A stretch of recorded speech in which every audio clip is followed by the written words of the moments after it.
Faslu fi kayfiyati al-ghusl, hii ni faslu kuhusu namna ya kuoga. Yabda al-mughtasilu bit-tasmiya, ataanza mwenye kuoga kwa kusema bismillah, thumma biizalati qadharin, kisha kwa kuondosha uchafu, thumma biwudhu'in ka wudhu'i as-salah, kisha kwa kutawadha kama kutawadha kwa swala, kisha kwa udhu kama udhu wa swala. Thumma yufidhu al-ma'a ala ra'sihi thalatha, kisha atayamimina maji juu ya kichwa chake mara 3, nawiyan raf'a al-janaba, hali ya kuwa ni mwenye kunuia kuondosha janaba, au al-hayd, au kuondosha hayd, au istibahata as-salah, au kuitakia uhalali swala. Wa yukhallilu sha'rahu, na ataziyatulia nywele zake. Thumma ala shiqqihi al-ayman thalatha, kisha atamimina maji juu ya upande wake wa kulia mara 3. Thumma al-aysari thalatha, kisha upande wa kushoto mara 3. Wa yataahadu ma'atifahu, na atapatiliza mikunjo yake, ataipatiliza mikunjo yake, yale maeneo yenye mikunjo atayapatiliza. Wa yadluku jasada, na atakisugua kiwiliwili chake au atausugua mwili wake. Wa fil haidhi tutbi'u athara ad-dam, na katika hedhi ataifuatishia athari ya damu, atafuatishia athari ya damu firsata miskin, kipande cha pamba chenye miski. Firsata miskin, kipande cha pamba chenye miski atafuatishia pale. Fa illa tajid, asipopata kipande cha pamba chenye miski, fatiban ghayrahu, basi ni manukato mengine. Fa illa tajid, asipopata fatinan, basi udongo. Fa illa tajid shay'an kafa al-ma'a, na asipopata kitu basi yametosha maji. Waliwajibu minhu shay'an, na ile kwa wajibu katika hilo ni mambo mawili katika hilo josho. Waliwajibu minhu shay'an, na ile wajibu katika hilo josho ni vitu viwili. An-niyatu inda awwal ghasl mafrudh, ni nia mbele za mwanzo wa kuosha chenye kufaradhiwa. Wa ta'mimu sha'rihi wa basharihi, na kueneza na kuzieneza nywele zake na ngozi yake. Bilma'i, kwa maji yafike kwenye ngozi na katika nywele, katika ngozi, kila sehemu katika ngozi na nywele zote zilizo katika mwili. Hatta ma tahta qulfati ghairi al-makhtuni, mpaka sehemu iliyo chini ya mzunga wa asiyetahiriwa. Qulfa, sawa.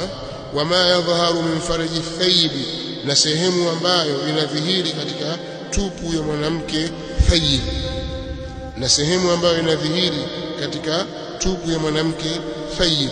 Idha qa'adat, atakapochuchumaa, lihajatiha, kwa ajili ya kukidhi haja yake. Idha qa'adat lihajatiha, atakapochuchumaa kwa ajili ya kukidhi haja yake. Walau ahdatha fi athnaihi tammamahu, na lau alipatwa na hadath katikati yake, katikati ya josho, tammamahu, atatimiza ile josho. Walau talabbada sha'ruhu, na lau ziliganda nywele zake, wajaba nafdhuhu, utapasa kuzifumua. Illam yasil al-ma'u batinahu, yasipofika maji ndani yake.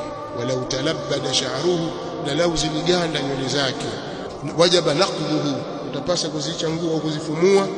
Illam yasil al-ma'a, sababu nafdhu maana kuzikumuta hapa, naqdhuhu kwa sababu wajaba naqdhuhu, utapasa kuzifumua. Illam yasil al-ma'u batinahu, yasipofika maji ndani yake.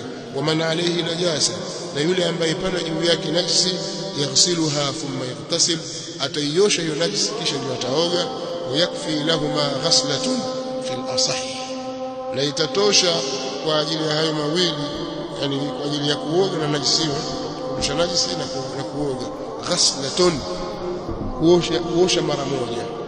Fil asah, katika kauli au tundapo katika kauli iliyo asah, kwa maana kuna nyingine sahihi yasema lazima ghuslan, sawa, au ghuslatan, kuosha mara mbili, kuondosha najisi na kuosha najisi. Walau kana alaiha ghuslu janabati wa ghuslu hayd, na lau palikuwa juu yake mwanamke pana josho la janaba na josho la hayd, ana majosho mawili yanamlazimu. Faghtasalat li ahadihima, akaoga kwa ajili ya moja lao. Kafa anhuma, takuwa limetosha kuyatosheleza hayo mawili, sawa. Sio lazima kwamba sasa oga janaba alafu oga hijosho la hayd, la, moja limetosha. ومن اغتسل مرة واحدة بنية جنابة وجمعة حصل na ambaye ataoga mara moja kwa nia ya janaba na kwa nia ya josho la Ijumaa, hasala, imepatikana yote mawili, au biniyati ahadihima, au kwa nia ya moja lao, hasala duna al-akhar, litapatikana ile moja kinyume na jingine.